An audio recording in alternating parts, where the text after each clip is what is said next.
이웃의 도시들도 그들은 누구예요? 그들은 앞에 이야기하는 자기의 지위를 지키지 않는 천사들을 여기서 뭐라고 그래요? 그들이라 이야기하죠. 요 이해가 되죠? 그래서 오늘 그들 소돔과 고모라 그 이웃의 도시들도 어떻게 했냐? 그들과 같은 행동으로 뭐 했다고? 엄난하며. 그들과 같은 행동으로 엄난했다는 얘기는 이 천사들이 뭘 했다는 거예요? 자기 지위를 지키지 않고 저사를 떠나서 했던 그 죄악이 뭐라고 해요? 엄난 행위예요. 이해가 되죠? 그래서 그들과 같은 행동으로 엄난을 하여 다른 육체를 따라가다가 영원한 불의 영별을 받음으로 거울이 되는, 그래서 기본적인 인간의 육체가 아닌 다른 육체는 천사의 육체죠. 천사의 육체. 그래서 유전 형질이 유전자가 완전히 바뀌는 것을 얘기하는 거예요. 하나님이 만든 창조의 모습이 아닌 거예요.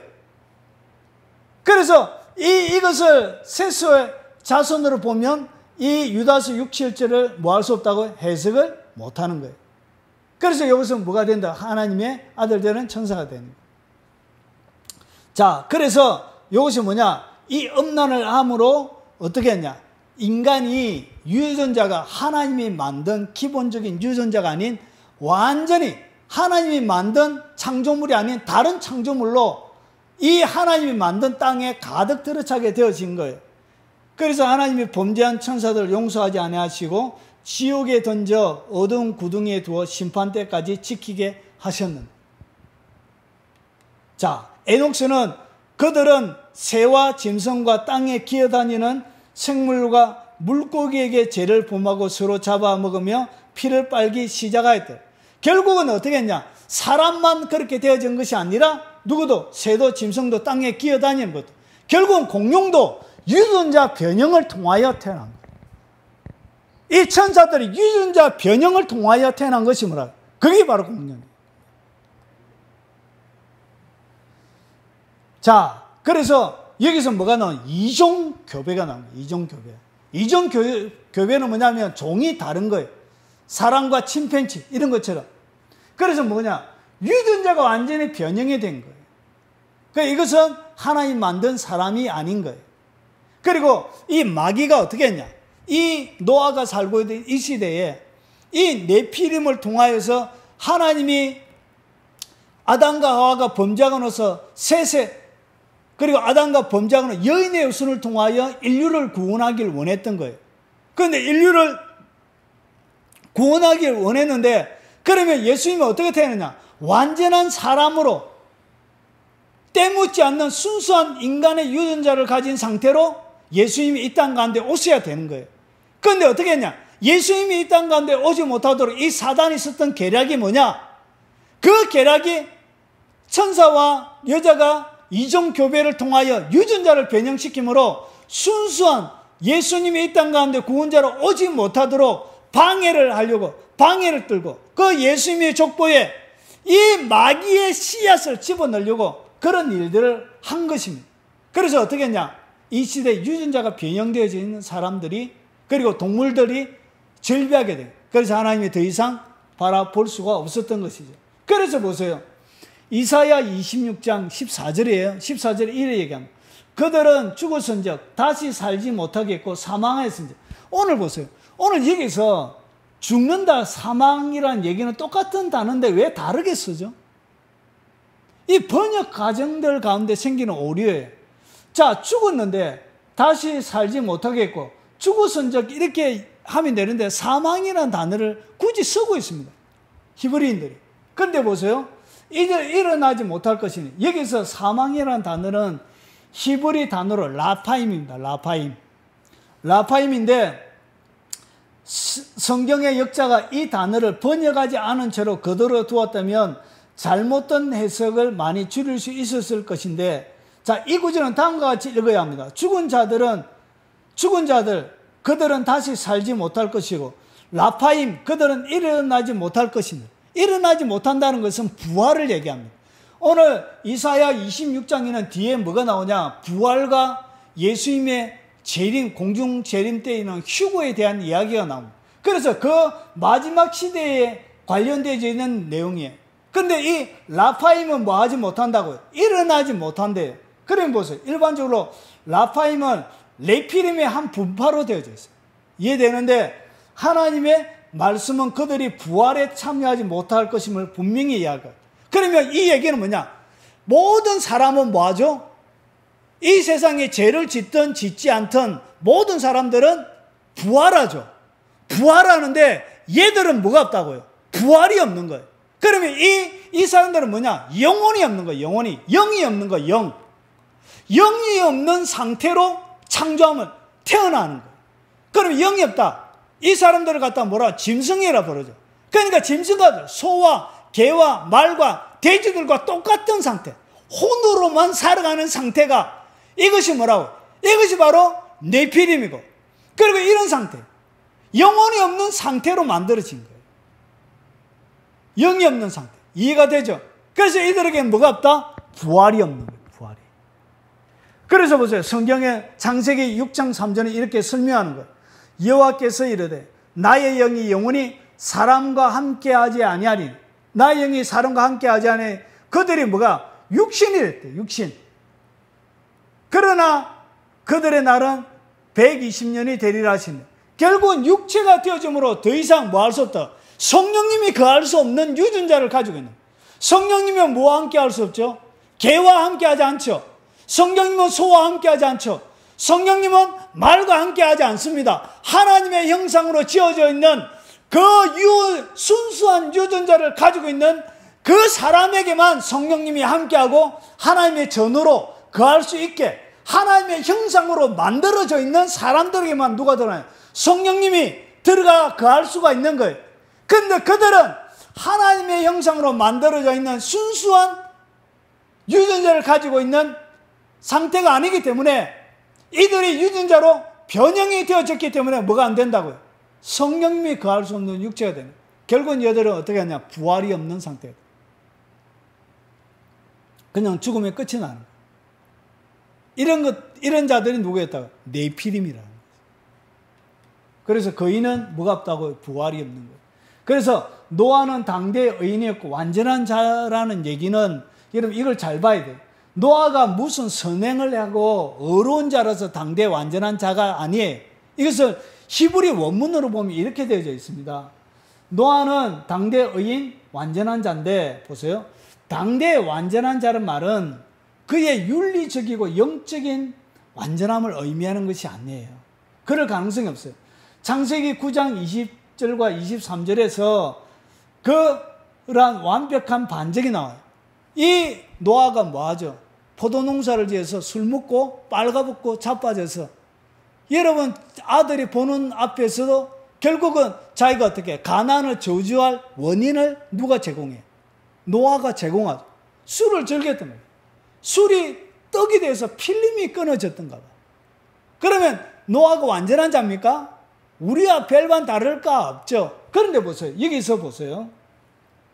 이 완전하다는 이 의미, 이 완전하다는 뜻은 히브리 단어로 탐임이에요. 탐임인데 이것은 탐안에서 나온 어근에서 파생된 단어인데 이 단어는 흠이 없는 것을 의미하며 이 단어는 주로 어디에 쓰냐? 출애굽기 12장 5절, 레위기 1장 3절에서 서해전 희생양은 아무런 육체적인 흠이 없어야 했던 것과 마찬가지로 노아의 완전함도 이런 의미에서 완전함이에요. 그러니까 노아는 뭐가 없었다고요? 유전자 변형이 안 되어져 있는 순수한 인간의 혈통이었던 거예요. 이 순수한 인간의 혈통으로서의 완전함이에요. 이해가 되죠? 이런 거예요. 그래서 이 단어는 물리적으로 윤리적인 그런 완전한 것이 아니고 물리적인 순수함을 얘기해요. 형질적인 완전함을 얘기하는 거예요. 그래서 천사들의 침략자에 오염되지 않았던 육체들을 가지고 있던 것이 누구냐? 바로 노아의 가지고 있다는 것을 얘기하고 있는 거예요. 그래서 보세요.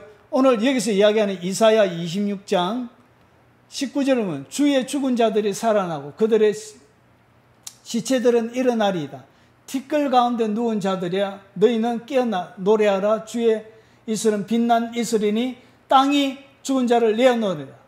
그리고 내 백성아 갈지어다. 밀실에 들어가서 내가 문을 닫고 분노가 지나기까지 숨을 지어라. 이것이 휴고 때 일어나는 어린 양 혼인잔치 전에 일어나는 내용이에요. 자, 그래서 이 노아는 누구였대요? 순수한 혈통을 가지고 있는 오염되지 않는 유전자를 가지고 있었던 거예요. 자, 그러면 여인의 후손을 통한 하나님의 이 구원의 계획이 어떻게 했냐? 이 하나님의 아들들, 이 타락한 천사들을 통하여 온 지구가 심각한 위험에 처해 있었던 것이죠. 여인의 후손을 통하여 하나님은 뱀의 머리를 상하게 하고, 그리고 이 여인의 후손은 뱀에게 발꿈치를 상하게 해서 결국은 어떻게 했냐? 모든 인류를 구원하려고 하는 그 하나님의 계획이 어떻게 했냐? 유전자 변형을 통하여 그 하나님의 계획들이 뒤틀어지게 되어진 거예요. 하나님의 계획이 진행이 안 되게 되어지는 심각한 일이 벌어진 거예요. 그런데 그래서 뭐가 일어난 거예요? 이 거인 족속을 통하여 하나님의 구원 계획이 엉망진창이 되려고 하는데, 그때 보세요. 그 내용이 바로 이 얘기예요. 인자의 임함도 그러하리라. 노아의 방주에 드러난 날까지 사람들이 먹고 마시고 장가들고 취직한다는 얘기가 결국은 뭐 하는 거예요? 그때 유명한 하나님의 아들들에게 서로 결혼시키려고 해서 결국은 위대한 자손으로 그들이 이 땅 가운데 좋은 것을 먹고 마시려고 했던 그런 죄들을 통하여 이 땅 가운데 뭐가 일어나요? 유전자 변형이 일어나요. 여러분, 예수님의 재림 때에 일어나게 될 가장 큰 이 짐승의 표 가운데도 뭐가 있냐? 단순한 표를 받는 것 정도가 아니라 하나님이 인간을 순수한 혈통만을 구원하시는 그 계획들이 어떻게 되냐? 유전자 변형을 통하여 구원할 수 없는 그런 육체가 되는 거예요. 하나님 이 아담과 하와를 속일 때 뭐라고 했죠? 선악과를 따먹으면 뭐가 되냐? 눈이 밝아져서 하나님과 같이 된다 그랬죠. 결국은 하나님과 같이 된다는 이 모든 계획들은 예전이나 지금이나 똑같이 나옵니다. 결국은 어떻게 했냐? 이 타락한 천사들도 인간을 그렇게 유혹하고 하나님처럼 되려고 하는 그렇게 유혹을 했을 거예요. 그래서 노아와 재림의 때도 매 마찬가지란 거예요. 여러분 보세요. 노아 재림 때도 여러분 세상에 많은 영화들이 있습니다. 이런 것들이 다 뭐죠? 유전자 변형을 통하여 일어난 거예요. 영화가 다 유전자 변형을 통하여 태어난 사람들이죠. 모습을 바꾸고 이 모습 속에 칼이 나오고 이것뿐만 아니에요. 보세요. 여러분 판타스틱에 나오는 이 4명의 히어로들도 뭐예요? 이 사람은 자기 몸이 고무줄처럼 늘어나요. 고무줄처럼. 그리고 이건 불이에요. 불처럼 변해서 번개처럼 이렇게 빨리 다니고 그래요. 이 몸이 돌이죠. 이렇게. 유전자 변형이죠. 이런 게. 헐크도 뭐예요? 유전자 변형이죠. 그래서 우리 모든 사람들이 이렇게 되길 원하죠. 사실은. 나도 저렇게 됐으면 좋겠다는 이런 결국은 어떻게 하죠?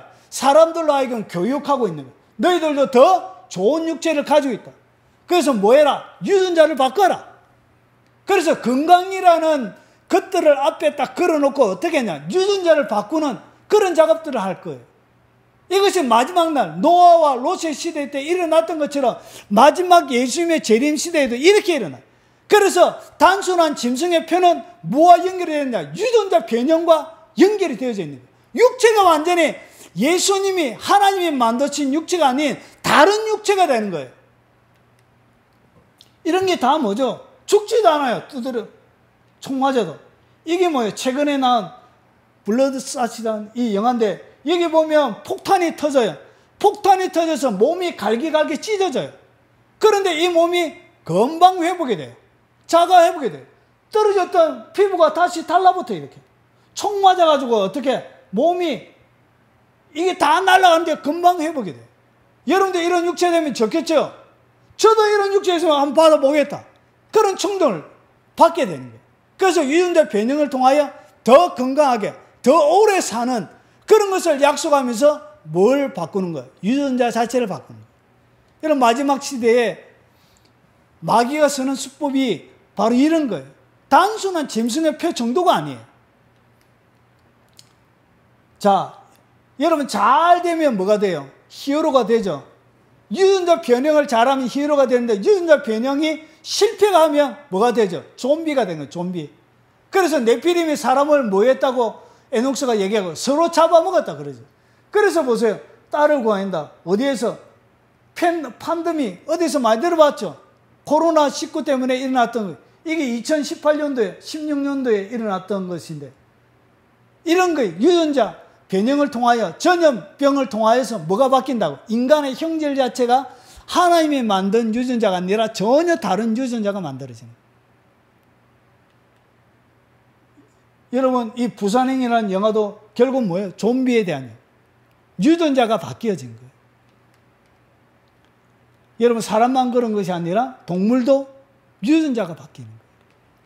그래서 노아 홍수 때 했던 것처럼 여러분 LG CNS에서 제가 발췌한 것입니다. 여기에서 제가 발췌해낸 것입니다. 자, 유전자 조작을 통하여 인간 수명 연장의 시대가 옵니다. 유전자를 바꾸는 거예요. 바꿔서 어떻게 하냐? 인간의 수명을 이렇게 연장하는 거예요. 연쇄살인이 일어났던 거예요. 연쇄살인이 일어났는데 연쇄살인이 일어났던 이 사람을 어떻게 했냐? 범인은 골든 스테이트 킬러라는 별명을 가지고 있었는데 이 사람을 어떻게 잡아냈느냐? 42년 만에 연쇄살인범을 잡았어요. 연쇄살인범을 어떻게 했냐?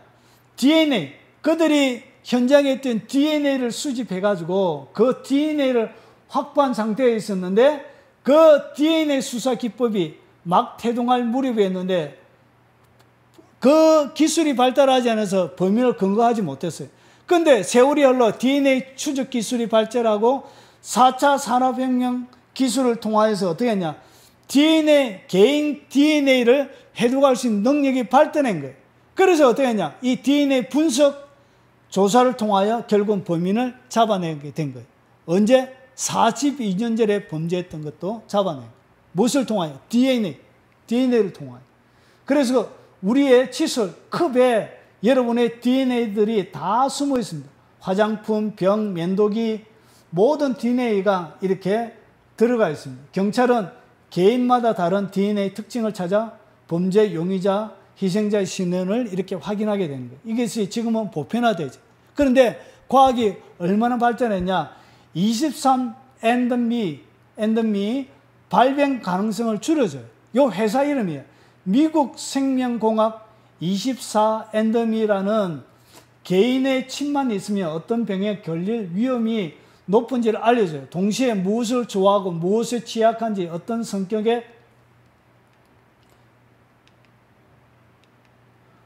성격의 소유자인지 유전 정보를 분석해 나만의 특징을 찾아줘요. 우리가 지금도 침 뱉어가지고 거기에 보내면 이렇게 조사를 해줘요. 24andMe의 숫자는 23은 사람이 가진 염색체 수를 뜻하는 것으로 이걸 쭉 펴면 지구 둘레를 약 250만 번 돌릴 수 있는 정도로 길다고 합니다. 그런데 23andMe는 유전자 정보 분석을 홈페이지에서 신청하면 키트를 보내줘요. 이 키트에 담긴 플라스틱 용기에 자신의 침을 담아 보내면 6에서 8주 뒤에 유전자를 분석해서 어떤 병에 걸릴 위험이 높은지를 알려줘요. 자, 이 토대로 병에 걸릴 위험을 낮춰 건강한 미래를 계속 살 수 있게 되는 거예요. 그래서 의사나 의료기관에 진단을 받지 않더라도 병을 진단할 수 있는 세상이 이제 열리게 되어진 거예요. 그것 보내면 여러분이 무슨 병 걸릴지 미리 다 알려줘요. 그래서 미국 안젤리나 졸리가 게놈 지도에서 유방, 난소 일으킨다고 하니까 안젤리나 이 졸리가 어떻게 했죠? 유방 절제술을 했죠. 이렇게 미리 다 이렇게 한 거예요. 자, 미국 회사 텔로이어스는 $89의 사람의 노화 속도와 수명을 결정하는 텔로미어 길이를 알 수 있는 검사 키트를 판매하고 있습니다. 자, 텔로미터의 길이가 실제 나이 평균보다 얼마나 길고 짧은지 알려줍니다. 이것을 통하여서 실제 사람의 나이를 요것을 늘림을 통하여서 어떻게 했냐? 보세요. 짧아진 텔로미터의 길이를 인위적으로 10% 정도 늘려 10년 정도의 세월을 더 늘리는데 뭐 했다고? 성공인 거예요. 그러니까 요 텔로미터 요것을 어떻게 했냐? 짧아지는 것은 늘리니까 뭐 하더라고요? 10년 정도 더 수명이 늘어나더라. 과학이 이래 발전한 거예요. 그러면 짧아질 때마다 요것을 뭐 하면? 늘리면 더 살게 되는 거예요. 이런 일이 지금 일어나고 있는 거예요. 자, 그리고 생명이 조작이 되어져요. 생명이 어떻게 되냐? 사람의 수명을 마음대로 연장할 수 있는 시대가 되어지고 있습니다. 2015년 영국의 한 부분은 유전병을 일으키는 변이를 미리 알아내어 해당 변이가 없는 배아를 체외 수중에서 유전병에 대물리 되는 것을 찾아하는 거예요. 그러니까 자기들이 유전병이 있는데 그것을 수정하기 전에 남자 아버지와 엄마의 그 유전자를 빼내가지고 뭐 하는 거죠? 그 병 걸릴 수 있는 모든 유전자를 미리 빼내는 거예요. 그리고 나서 수정을 시켜서 하는 거예요. 그리고 보세요. 영생연구소들은 줄기세포를 활용해 인간 장비를 재배하는 기술을 연구하고 있는데 이제 장기가 고장나거나 수명이 닿으면 자신의 세포를 떼내어 재배해 새 장기로 교체해서 수명을 마음대로 늘릴 수 있게 되는 거예요. 이렇게 되면 생명윤리의 논란이 거세지지만 뭐가 되어진다고요? 이제 장기도 교체가 되는 거예요. 내 줄기세포 떼내서 배양해서 교체하는 거예요. 이렇게. 그래서 하나님이 만든 기본적인 유전자가 아닌 완전히 다른 유전자가 이 인간의 몸 자체가 바뀌는 거예요. 자, 여러분 토마스 슐츠가 지었던 200세 시대가 온다라는 책이 있습니다. 200세. 여기 보면 보세요. 똑같은 앞에 나오는 얘기와 거의 똑같아요. 기계를 얻고 도약하고 데이터를 가진 길이 열려지고 그리고 분석 조작하고 그리고 난 다음에 암이란 괴물을 잡아내고 그리고 200세 오고 인체를 부품으로 대체하고 그리고 당신의 주체인은 AI. 그래서 의사들도 이제 한볼 가요. AI가 다 대체하면 돼. 그리고 보세요. 2004년에 12월 3일 날 영국 캠브리지 대학의 오버드 더 그레이라는 박사가 BBC 방송과의 회견을 통해서 머지않아 사람이 1000살까지 살게 될 날이 올 것이며 이에 힘입어 25년 후면 인류가 영생할 수 있을 것이라고 주장했다. 이런 데는 없겠죠. 그런데 이렇게 인간의 수명을 아까 전에 그 유전자를 짧아진 유전자를 늘림으로 뭐 할 수 있게 돼요. 늘릴 수 있는 기술들이 이미 개발이 된 거예요. 그래서 뭐가 되냐? 우리의 유전자를 어떻게 하냐? 완전히 하나님이 만든 유전자가 아니라 네피림의 유전자처럼 전혀 다른 유전자로 바꿔줘서 예수 그리스도의 구속의 사역에 아무 의미가 없게 이렇게 만들어내는 거예요. 그리고 이제 아이들도 어떻게 태어나냐? 유전자 조작. 여기에서 데일리 굿뉴스에서 제가 한 겁니다. 유전자 조작 할 수 있는 태아, 유전자 조작 태아를 허용했습니다. 그래서 어떻게 했냐? 자, 미토콘드리아 대체요법, mRNA인데 여기서 뭐냐면 이제 부모님이 남자, 아버지, 엄마 이렇게 나오는 것이 아니라 여러분 초일 하이브리드 인간이 태어나는 거예요. 어떻게 하냐면 좋은 유전자들만 다 뽑아가지고 좋은 유전자 남자 거, 좋은 유전자 여자 거 해가지고 그것을 융합해가지고 태어나. 그것을 융합해서 태아를 사람을 만들어내는 거예요. 그럼 아버지가 100명이 될 수도 있고 엄마가 100명이 될 수도 있고 이런 우리가 기본적으로 아는 아버지 한 명, 엄마 한 명이 아닌 부모들이 여럿이 되어줄 수 있는 이 아이는 어떻게 되냐? 엄마가 둘이에요. 엄마가 둘이고 아버지가 한 명. 엄마가 천성적으로 있는 질병을 떼내버리고 다른 건강한 엄마의 그런 유전자를 집어넣고 아버지가 결합해가지고 이렇게 아기가 태어나. 이것이 어떻게 허용이 되어집니다. 이런 MRT, 이런 요법이 법적으로 영국에서는 이미 허용이 되어진 거예요. 이런 유전자 변형을 통하여 전혀 다른 인간, 하나님이 만들었던 인간이 아닌 전혀 다른 인간들이 이렇게 만들어진 거예요. 실제로 난자는 SNS상에 공공연히 물건처럼 거래되고 있으며 많게는 미화 10만 달러, 1억 2천만 원에 거래되고 있다고. 난자 하나가 1억 2천만 원에 이렇게 SNS를 통하여 거래가 되는 이런 시대가 이미 온 것입니다. 그래서 하나님께서 뭐냐? 여호와께서 이르되 나의 영이 영원히 사람과 함께하지 아니하니 이는 그들이 육신이 됨이라. 그러나 그들의 날수는 120년이 돼. 결국은 마지막 예수님의 재림 때 뭐가 일어난다고요? 노아와 롯의 시대처럼 유전자 형태가 인간이 아닌 전혀 다른 예수 그리스도의 구속의 사역이 필요가 없는 짐승과 같은, 좀비와 같은, 앞에서 보여줬던 여러 그런 영혼들 같은 그런 전혀 다른 인간의 형태로 나타날 것을 예수님이 얘기하고 있는. 그래서 지금부터 여러분 이런 마귀들의 장난들이 계속적으로 진행되어 주고 있는. 그래서 이것을 받는 것이 뭐다? 이것이 바로 진정한 짐승의 표가 되는 거예요. 이것이 바로 유전자 변형이 뭐라고요? 짐승의 표의 핵심이란 거지. 그것을 갖다가 우리가 제품이 만들어지고 난 다음에 거기에다가 뭐 하죠? 합격해가지고 제품을 판매하죠. 이름을 붙여가지고 판매하죠. 그래서 유전자 변형을 통하여 만들어진 그런 인간들, 그리고 그뿐만 아니고 경배하는 그런 인간들, 그런 것들이 마지막 예수님의 재림 시대에 일어날 것을 오늘 우리를 통하여 가르쳐주고 있는 것입니다. 사랑하는 여러분, 예수님의 재림 전에 수많은 예언들이 많이 있습니다. 그 중에 제가 한 가지를 여러분들에게 나누었습니다. 유전자 변형의 시대가 오고 예수님께서 하나님이 만든 육체가 아닌 전혀 다른 육체로 여러분들을 강림할 때가 올 것입니다. 그러니까 DNA가 바뀌는 그런 것들이 올 것입니다. 그때 여러분이 잘 분별하고 오늘 증거해드렸던 이 말씀이 여러분들을 안전하게 잡아주는 말씀, 도전의 말씀이 되길 주의 이름으로 축원합니다.